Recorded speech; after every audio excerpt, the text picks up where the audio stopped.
आपण आलो आहोत आशीर्वाद ऑर्गॅनिकमध्ये, जिथं ऑर्गॅनिक प्रोडक्ट्स कसे तयार होतात हे आपल्याला बघायला मिळणार आहे. नमस्कार मंडळी, सरिताज किचनमध्ये तुम्हा सगळ्यांचं खूप मनापासून स्वागत.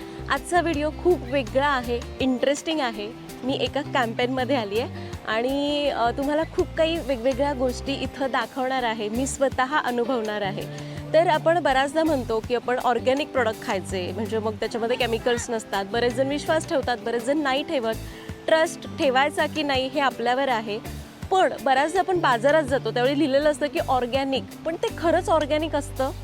तर आज मी अशा कॅम्पेनचा एक भाग झालेली आहे आणि मला खूप आनंद होतो की जिथं खरंच हे ऑर्गॅनिक फूड बनवतात तर त्या शेतकऱ्यांशी मला बोलायला मिळणार आहे. ती संपूर्ण प्रोसेस कशी असते ते बघायला मिळणार आहे. आता मी आलेले आहे इंदोरमध्ये. MP म्हटलं की आपल्याला दिसतं इंदोर, आणि MP म्हणजे गहू. गव्हाची शेती इथं खूप मोठ्या प्रमाणामध्ये होते. आता इथं मला हे बघायला मिळणार आहे की खरंच हे ऑर्गॅनिक आहे का, ऑर्गॅनिक शेती कशी होते, की ते शेतकरी कसं ते पिकवतात, आपला अन्नदाता शेतकरी त्यांच्याशी सुद्धा मला बोलायला मिळणार आहे. त्यामुळे मी तर जाम खुश आहे आणि माझ्यामार्फत तुम्हाला सुद्धा बघायला मिळणार आहे की खरंच ऑर्गॅनिक आटा आपण जो खातो आहोत मग तो कसा तयार होतो आणि ती प्रोसेस किती ट्रान्सपरंट आहे. सुरुवात करूया. How much efforts goes behind producing this one packet of atta by the farmers, by my team, and by the certification bodies and by the government also. ही संपूर्ण गव्हाची शेती आहे आणि आता आम्हाला इथे जे तज्ज्ञ आहेत त्यांच्याकडून हे समजलं की ही शेती संपूर्णपणे ऑर्गॅनिक आहे. हॅट्स ऑफ टू आशीर्वाद की त्यांनी एवढं छान इनिशिएटिव्ह घेतलेलं आहे, शेतकऱ्यांना सगळ्या एकत्र केलं आहे. कारण ऑर्गॅनिक शेती करायची असेल तर शेतीचा फक्त एक जमिनीचा एक तुकडा घेऊन चालत नाही, आजूबाजूची सगळी जमीन तशीच असावी लागते. आता ही संपूर्ण प्रोसेस कशी असते ते आपल्याला बघायला मिळेल. तर आता आपण शेतकऱ्यांशी बोलूया. कारण मला असं वाटतं की शेतीमधले सगळ्यात मोठे सायंटिस्ट म्हणजे शेतकरी, आणि आपण त्यांच्याशी बोलूयात की ते कुठल्याही प्रकारचं खत न वापरता, म्हणजे ज्याला आपण जैविक किंवा सेंद्रिय ऑर्गॅनिक म्हणतो, ते कसं तयार होतं. तो मैंने ऐसे ही सुना है या बचपन से ही हम ये सुनते आ रहे हैं कि खेती को मतलब कीड़ा वगैरह ना लगे, इसलिए दवाई वगैरह उस पर छिड़की जाती है, जो भी प्रोसेसिंग होता है. फिर ज़मीन में भी वो मैंने बचपन से, मेरे पापा भी फार्मर थे, तो यूरिया वगैरह मैंने देखा है. तो यहाँ पे अगर कुछ भी केमिकल आप यूज़ नहीं करते? ओके, तो फिर क्या यूज़ करते हो? सबसे पहले ज़मीन को तैयार करते हैं बक्कर और वगैरह इनसे, बेल वगैरह से. अच्छा. उसके बाद गोबर की खाद डालते हैं. उससे ज़मीन उपजाऊ हो जाती है. फिर उसको मतलब उपजाऊ रहती है गोबर की. और एक बात है कि आपने मैंने अभी सुना कि 3 साल लगते हैं किसी भी जमीन को ऑर्गेनिक बनाने के लिए, क्योंकि पहले बहुत सारा हमने केमिकल यूज किया होता है. तो वो तैयार करने के लिए पहले ये आप प्रोसेस बता रहे हैं. पहले प्रोसेसर में गोबर डालता है पूरे जमीन में. हाँ, पूरी जमीन में. अच्छा, ओके. फिर उसके बाद 1 साल वापस, फिर दूसरे साल उसमें फसल बोना या तैयार हो जाती है. धूप वगैरह, ये नाइट्रोजन भी मिलता है उससे ऑटोमेटिक ऑर्गेनिक होता है. वो जमीन उपजाऊ बन जाती है. गोबर की खाद डालने के बाद धीरे धीरे जमीन उपजाऊ बनने लगती है. गोबर के तो फायदे हम सभी को पता है. अच्छा. और एक बात मैंने सुनी कि अगर ऑर्गेनिक खेती करनी है तो किसी एक नहीं कर सकता, आजू बाजू के सभी जो भी किसान है उनको करनी पड़ती है. तो फिर सब लोग मान जाते हैं, मतलब हाँ, हो जाते हैं. गरीबी है इधर, किसान एक दूसरे को समझते हैं. अच्छा है, आप लोग हमारे लिए ये सब कर रहे हो. और हम लोग बोलते हैं ना की किसान अन्नदाता आहे. आपण म्हणतो की शेतकरी अन्नदाता आहेत आणि खरं बघायला गेलं तर त्यांना सहजरित्या केमिकल वापरून ह्या सगळ्या गोष्टी आरामात करता येतात. पण खास आपल्यासाठी आशीर्वाद आणि शेतकऱ्यांनी मिळून हे खूप छान एक कॅम्पेन राबवलं आहे. आणि हे आता मला खरं आश्चर्य वाटलं की याला 3 वर्ष लागतात तयार व्हायला, आणि मला इथं यायला संधी मिळते त्यामुळे, आणि यांच्याशी बोलायला पण छान वाटतंय मला की खूप काही वेगळ्या वेगळ्या गोष्टी आहेत की गांडूळ खत बनवतात, परत अजून वेगवेगळ्या जे आपले पूर्वज वापरायचे ते सगळी प्रोसेस ते इथं वापरतात. त्यामुळे मला खूप छान वाटता है. तो आप जो दवाई यूज़ करते हो वो कैसे बनाते हो? सबसे पहले एक मटका लेते हैं. मटका मिट्टी का रहता है. ओके. हाँ, उसमें नीम की पत्तियाँ कूट काट के और उसमें कुछ पानी डाल के उसको 20 दिन तक सड़ाते हैं हम. अच्छा. हाँ, 20 दिन उसको सड़ाओ. उसके बाद वो पूरा जहरीला बन जाता है, उसके जहर हो जाता है. उसके बाद फसल के ऊपर छिड़काव करते हैं, जिससे जो कीड़े वगैरह रहते हैं वो साफ हो जाते हैं. अच्छा, मतलब कोई केमिकल नहीं, जो भी केमिकल हमें धरनी माता देती है उसी से आप. हाँ, जैसे उसमें 2-3 और पत्ते डालते हैं. अकाव के पत्ते हुए, नीम का पत्ता हुआ, धतूरे बोलते हैं उसके पत्ते होते हैं। मतलब ऐसे पत्ते जो बकरी नहीं खाती। हाँ, बकरी नहीं खाती। अच्छा, हाँ। मैंने ये सुना ये था। कड़वे रहते हैं इसलिए नहीं खा पाती वो। और एमपी में ये कितने कितने सारे फार्मर्स हैं जो आपके साथ यहाँ जुड़े पर हैं एक या ऑर्गेनिक खेती हाँ करते हैं? 1000 से ऊपर है, ज़्यादा 1-2 अच्छा हज़ार। अच्छा, ओके, थँक्यू सो मच. हाँ, तर इथं आम्ही शेतकऱ्यांशी सुद्धा बोललो, इथलं शेतसुद्धा बघितलं. आता ते बघून तर आपल्याला कळत नाही, पण शेतकऱ्यांनी जे सांगितलं त्यांच्यावर तर माझा 100% विश्वास आहे. कारण इथं तुम्ही बघू शकता हे सगळे खतं तयार करायला ठेवलेली आहेत. आता त्यांनीच मगाशी सांगितल्याप्रमाणे की आम्ही 20 दिवस ठेवतो याला, म्हणजे याचं जे पाणी तयार होतं ते खत म्हणून वापरलं जातं. तर आता मी तुम्हाला या सगळ्या गोष्टी दाखवल्या, पण ही प्रोसेस कशी होते, आशीर्वाद आणि शेतकरी मिळून हे कसं करतात. तर आशीर्वाद या सगळ्यांना एकत्र केलेला आहे. शेतकऱ्यांना खूप कन्व्हिन्स करावं लागलं, मनवावं लागलं. कारण कसं असतं ना, ज्यावेळी सतत खतांचा मारा त्या जमिनीवर होतो, ती जमीन तितकी चांगली राहत नाही. तर या शेतकऱ्यांना 3 वर्षाचा वेळ द्यावा लागतो एक शेत तयार करण्यासाठी, म्हणजे त्याला केमिकल्सपासून नॅचरल करण्यासाठी. त्यामुळं शेतकऱ्यांना तयार करणं खूप अवघड होतं. तरीसुद्धा हे सगळे शेतकरी मिळून हे सगळ्या गोष्टी करत आहेत. एक महत्त्वाची गोष्ट, फक्त एक छोटीशी शेतीचा तुकडा आपण नाही करू शकत. आजूबाजूचं सगळं शेतसुद्धा ऑर्गॅनिक असलं पाहिजे, तेव्हाच ते धान्य ऑर्गॅनिक येतं आणि त्याच्यासाठी एकजूट लागते. आशीर्वाद आपल्यासाठी हे करतं आहे, शेतकऱ्यांना एकत्र घेऊन. तर सगळी ऑर्गॅनिक प्रोसेस आहे.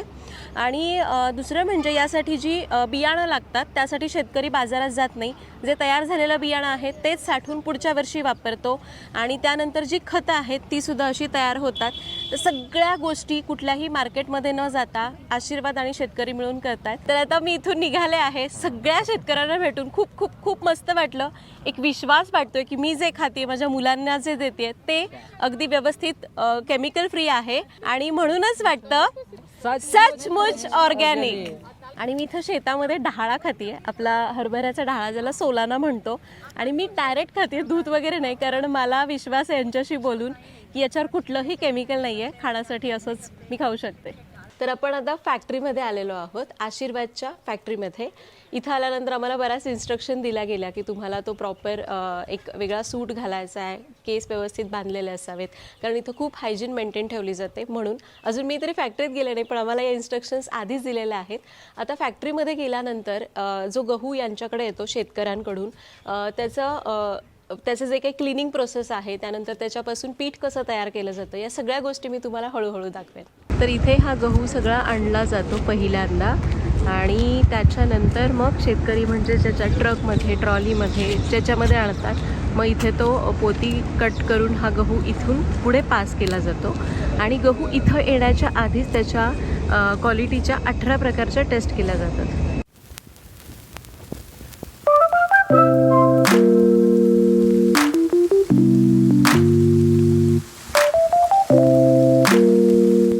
keep walking until you saw me. ठीक आहे. तर आम्ही फॅक्टरीच्या आतमध्ये आलेलो आहोत आणि इथं भयंकर आवाज आहे, त्यामुळं मी व्हॉइस ओव्हर करते.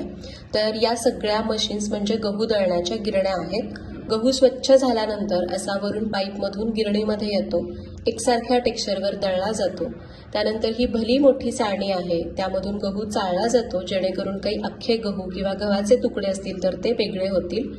आणि पीठ रूम टेम्परेचरला आल्यानंतर मगच त्याचं असं मशीनद्वारे पॅकिंग होतं.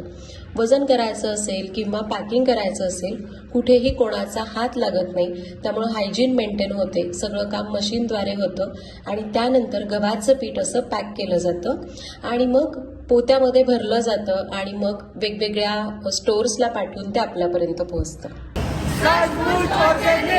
तर इंदोरमध्ये आपली फार्म व्हिजिट झाली आणि इथं मला आशीर्वादने ऑर्गॅनिक आटा, चण्याची डाळ आणि मूग डाळ पाठवलेली आहे. एक मस्त हेल्दी रेसिपी तुम्हाला शेअर करणारच आहे.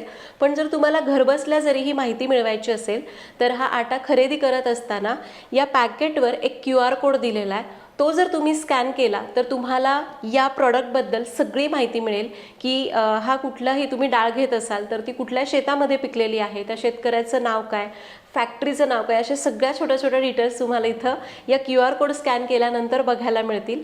त्यामुळं एक तुम्ही व्हेरिफिकेशन करून घेऊ शकता. तर आता हे सगळे प्रोडक्ट्स पाठवलेले आहेत. आपल्या मुलांना ते अजून पौष्टिक करून कसे घालायचे, कारण मुलं बरीच अशा गोष्टी खात नाहीत, डाळी वगैरे, तर त्यासाठी एक मस्त रेसिपी तुमच्यासोबत शेअर करते. आज आपण दोडक्याचा वापर करून डाळ तडका करतोय. कुकरमध्ये अर्धी वाटी पिवळी मूग डाळ, थोडीशी चण्याची डाळ स्वच्छ धुतली, त्यामध्ये बारीक चिरलेला कांदा, टोमॅटो आणि भरपूर असा बारीक चिरलेला दोडका घातला. पाव चमचा हळद आणि पाणी घालून याच्या 4 शिट्ट्या करू. कुकर होतोय तोपर्यंत फुलक्यांची कणिक मळू. पाव किलो आशीर्वाद ऑर्गॅनिक आटा घेतला, त्यामध्ये मीठ घालून घट्ट कणिक मळायची. खूप पातळ ठेवू नका. तेल लावून 15 मिनिटासाठी झाकून ठेवू. दुसरीकडे कुकर झाला, डाळ छान शिजलेली आहे. याला थोडंसं घोटून घ्यायचं. पाणी घालायचं जसं तुम्हाला गरज वाटेल तसं. चवीपुरतं मीठ घालून गॅसवर उकळायला ठेवू. दुसरीकडे डाळीचा तडका करू. 2 चमचे तुपामध्ये चमचाभर जिरं, हिंग घातला, हिरवी मिरची, ठेचलेला लसूण घालून चांगला परतून घ्यायचा. कढीपत्ता घातला, गॅस बंद करून मिरची पावडर घालायची आणि हा गरम गरम तडका उकळत्या डाळीवर ओतायचा. झाकून मंद आचेवर 2 मिनिटं असंच ठेवायचं. इकडे कणिकसुद्धा चांगली भिजलेली आहे. आता याचे फुलके करायचे आहेत. त्यासाठी घडी न घालता अशी पोळी लाटून घेतली. तव्यावर एका बाजूने भाजायची आणि दुसरी बाजू अशी गॅसवर भाजायची. तूप लावलं की मस्त फुलके तयार आणि दुसरीकडे दोडका घातलेला डाळ तडका तयार. वा वाई हे केवढं चांगलं फुगलंय. छान आहे ना? खाणार? हा हे घे, गरम गरम फुलका. पार, तुला दोडका आवडतो? हे डाळ भात घ्या. डाळ आवडली का? हो तर बघितलं, त्या डाळीमध्ये किती दोडका घातलं पण त्याला कळलं पण नाही. पार, त्याच्यात खूप दोडका आहे, माहिती का तुला? पण चांगलं. बघ, म्हणजे आता दोडका पण आवडायला लागला. पारच्या लिस्टमध्ये दोडका ॲड झाला आहे.